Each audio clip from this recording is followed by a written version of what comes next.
Hello students, state syllabus 9th standard ഫിസിക്സിൻ്റെ ആദ്യ ചാപ്റ്ററായ റിഫ്രാക്ഷൻ ഓഫ് ലൈറ്റിലെ ഒരു ടോപ്പിക്ക് നമുക്കിന്ന് ഡിസ്കസ് ചെയ്ത് തുടങ്ങാം. ഇന്ന് നമ്മൾ ഡിസ്കസ് ചെയ്യുന്ന topic bending of light and optical density. അപ്പോൾ നമുക്ക് തുടങ്ങാം. സ്മൂത്തായ റോഡിൽ കൂടി സൈക്കിൾ ചവിട്ടിയിട്ടുണ്ടോ? നിങ്ങൾ ചവിട്ടിയിട്ടില്ലെങ്കിൽ മറ്റാരെങ്കിലും ചവിട്ടുന്നത് കണ്ടെങ്കിലും കാണും അല്ലേ? സ്മൂത്ത് റോഡ് ആകുമ്പോൾ നമുക്ക് സൈക്കിൾ വളരെ സ്പീഡിൽ ചവിട്ടിപ്പോകാൻ സാധിക്കും. ഇങ്ങനെ സൈക്കിൾ ഓട്ടുന്ന സമയത്ത് റോഡിൻ്റെ ഏതെങ്കിലും ഭാഗത്ത് മണൽ കയറി കിടക്കുകയാണെങ്കിൽ സൈക്കിൾ പെട്ടെന്ന് മണലിലേക്ക് കയറുമ്പോൾ നമ്മൾ വന്ന് വീഴാനുള്ള ചാൻസ് വളരെ കൂടുതലാണ് അല്ലേ? നമ്മൾ വന്ന് വീണിട്ടും ഉണ്ടാകാം. എന്തുകൊണ്ടായിരിക്കും നമ്മൾ വീഴുന്നതെന്ന് നിങ്ങൾ എപ്പോഴെങ്കിലും ചിന്തിച്ചിട്ടുണ്ടോ? ഇതിൻ്റെ റീസൺ എന്താണെന്ന് വെച്ചാൽ, നമ്മൾ സ്മൂത്ത് റോഡിൽ കൂടെ സൈക്കിൾ ഓട്ടിക്കൊണ്ട് പോകുമ്പോൾ നമ്മുടെ സൈക്കിളിന് ഒരു സ്പീഡാണ്. എന്നാൽ പെട്ടെന്ന് അത് മണലിലേക്ക് കയറുമ്പോൾ ആ സ്പീഡ് ചേഞ്ച് ചെയ്യുന്നത് കൊണ്ട് തന്നെ നമ്മുടെ സൈക്കിളിൻ്റെ ഡയറക്ഷൻ നമ്മൾ അറിയാതെ മാറും. ഈ മാറുന്ന ഡയറക്ഷൻ നമ്മളെ കൊണ്ട് ഹാൻഡിൽ ചെയ്യാൻ സാധിച്ചില്ലെങ്കിൽ നമ്മുടെ സൈക്കിൾ തീർച്ചയായും വീഴും. ഇതിനെ സ്കിഡിങ് എന്നൊക്കെ നമ്മൾ പറയാറുണ്ട്. ഈ മഴയത്ത് പുറത്ത് വണ്ടിയും കൊണ്ട് പോകുമ്പോൾ സൂക്ഷിച്ചു പോകണം എന്ന് അമ്മമാർ പറയുന്നത് കേട്ടിട്ടില്ലേ?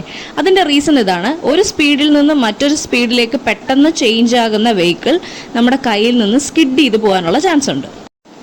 ഇതുപോലെ തന്നെ ലൈറ്റ് റേസ് ഒരു ഗിവൺ മീഡിയത്തിൽ ഒരു പർട്ടിക്കുലർ സ്പീഡിൽ സ്മൂത്തായി ട്രാവൽ ചെയ്തുകൊണ്ടിരിക്കുകയാണെന്ന് വിചാരിക്കാം.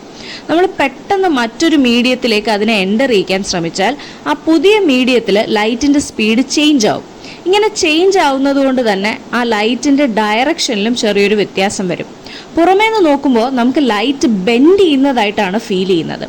ഇങ്ങനെ ചേഞ്ച് ഓഫ് സ്പീഡ് കാരണം ലൈറ്റ് ബെൻഡ് ചെയ്യുന്നതായിട്ട് നമുക്ക് കാണാൻ സാധിക്കുന്ന ആ ഫിനോമിനൻ്റെ പേരാണ് റിഫ്രാക്ഷൻ.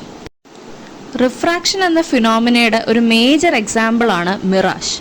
ഒന്നുമില്ല, നമ്മൾ റോഡിലൂടെ നല്ല വെയിലുള്ള ഒരു ദിവസം ട്രാവൽ ചെയ്യുമ്പോൾ വളരെ ദൂരത്തായിട്ട് വെള്ളം കെട്ടിക്കിടക്കുന്നത് പോലെ തോന്നും. എന്നാൽ അതിൻ്റെ അടുത്തെത്തുമ്പോൾ നമുക്ക് മനസ്സിലാവും അവിടെ വെള്ളമൊന്നും കെട്ടിക്കിടപ്പില്ല, അത് നമുക്ക് തോന്നിയ ഒരു ഇല്യൂഷനാണ്. ഈ മിറാഷിൻ്റെ റീസൺ റിഫ്രാക്ഷനാണ് കേട്ടോ.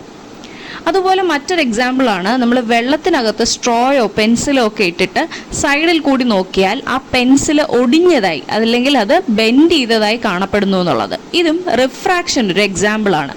ലൈറ്റ് ബെൻഡ് ചെയ്യുന്നത് കൊണ്ടാണ് നമുക്ക് ഇമേജ് ഇങ്ങനെ ഫോം ചെയ്യുന്നതായിട്ട് തോന്നുന്നത്.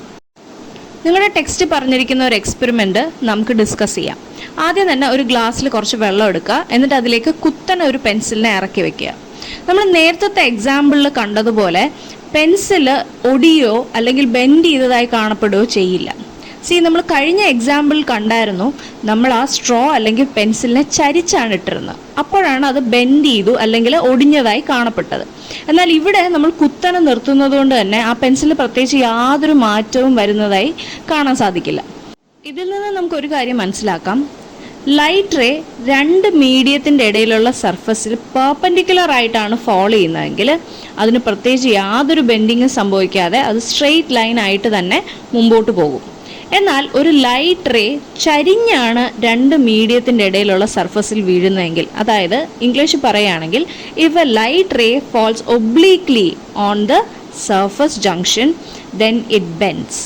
അതായത് ലൈറ്റ് ചരിഞ്ഞാണ് രണ്ട് മീഡിയത്തിൻ്റെ ഇടയിലുള്ള സർഫസിൽ വീഴുന്നതെങ്കിൽ അത് തീർച്ചയായും ബെൻഡ് ചെയ്യും. ഇതിൽ നിന്ന് ഒരു കാര്യം നമുക്ക് തീർച്ചപ്പെടുത്താം, റിഫ്രാക്ഷൻ സംഭവിക്കണമെങ്കിൽ ലൈറ്റ് റേ ഒബ്ലീക്ലി വേണം രണ്ട് മീഡിയത്തിനിടയിലുള്ള സർഫസിൽ ഫോളോ ചെയ്യാൻ. രാമായണം മൊത്തത്തിൽ കേട്ടിട്ട് സീത ആരാന്ന് ചോദിക്കുന്ന ചിലർക്ക് വേണ്ടിയാണിത്.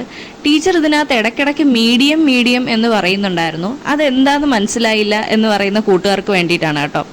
മീഡിയം എന്ന് വെച്ചാൽ നമ്മുടെ ചുറ്റുമുള്ള എന്തും ഒരു മീഡിയമാണ്. എയർ ഒരു മീഡിയമാണ്, വാട്ടർ ഒരു മീഡിയമാണ്, ഓയിൽ ഒരു മീഡിയമാണ്, അതുപോലെ ഗ്ലാസ് ഒരു മീഡിയമാണ്, ഡയമണ്ട് ഒരു മീഡിയമാണ്. ഇതൊക്കെ മീഡിയമാണ്. ഈ പല മീഡിയത്തിനും അതിലേക്ക് കയറുന്ന ലൈറ്റിൻ്റെ സ്പീഡിനെ ചേഞ്ച് ചെയ്യാൻ ഒരു കഴിവുണ്ട്. ആ കഴിവിനെ വിളിക്കുന്ന പേരാണ് optical density. It is a capacity of a medium to change the speed of light entering it. അപ്പോൾ ഇത്രയും മനസ്സിലായില്ലേ? ഈസി അല്ലേ?